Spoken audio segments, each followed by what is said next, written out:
Gracieuse largue les amarres pour son dernier voyage. Dans un mois, le patrouilleur accostera à Brest en Bretagne pour être désarmé.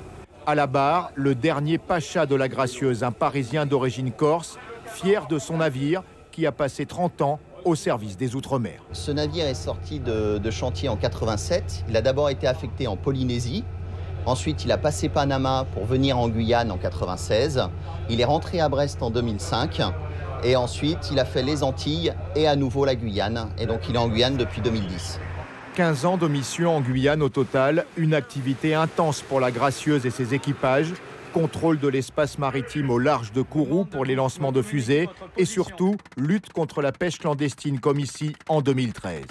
À bord depuis 1 an et demi, le capitaine Ogé Otavi a commandé les dernières missions du navire. L'un des grands moments forts, c'est lorsque j'étais à la tête d'une grande opération de lutte contre la pêche illégale, où nous avions mis en œuvre tous les moyens disponibles ici, en Guyane, pour lutter contre la pêche illégale. Pour quel résultat ? Pour beaucoup de résultats, la dernière mission était au mois de juin. 6 navires illégaux déroutés, que vous avez ici sur la plage de Dégradé-Cannes, mais il y en a eu bien d'autres. Après le départ de la Capricieuse en mai, la Gracieuse était le dernier patrouilleur de type P400 basé en Guyane.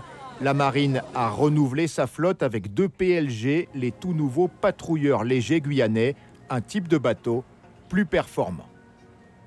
Il a beaucoup plus d'autonomie, il peut rester à la mer plus de 2 semaines et demie. Et puis avec un ensemble de capteurs intéressants aussi pour faire de la surveillance.